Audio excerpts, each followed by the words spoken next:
Experts warn that substantial cuts to NOAA and the National Weather Service could reduce forecast accuracy and hinder severe storm warnings. Channel 7's Andrew Mobley is here to break down what this means.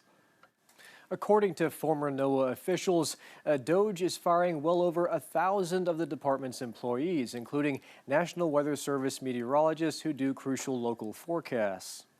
The initially reported plan was to cut about 10% of NOAA's current workforce, but federal officials have suggested as cuts have continued that it could be more than that. The budget cuts are a devastating hit to a department that some point out has already struggled with a tight budget for years. They've always been concerned in my whole career with, hey, will the budget allow this? Due to staffing shortages, weather balloon launches have been eliminated at 3 National Weather Service forecast offices and cuts to their use at others. In total, 11 sites now have reduced or eliminated balloon observations out of 83 sites nationwide. In an email to the Associated Press, Ryan Mayhew, who served as NOAA's chief scientist during President Trump's first term, said the following: "We should not degrade our weather system by skipping balloon launches. Not only is this embarrassing for NOAA, the cessation of weather balloon launches will worsen America's weather forecasts. It is because of its weather balloons that the North Little Rock Weather Forecasting Office was able to give advance notice of dangerous storms on March 14th that spawned a tornado outbreak in Arkansas." The storms 2 weeks ago,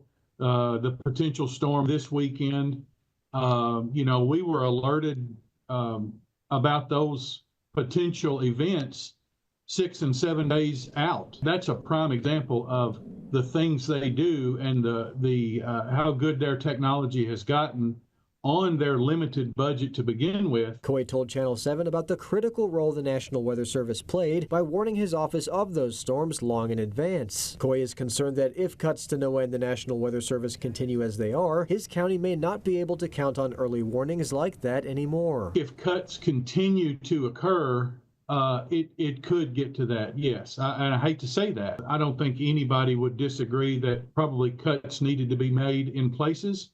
Doesn't matter which side of the aisle you sit on.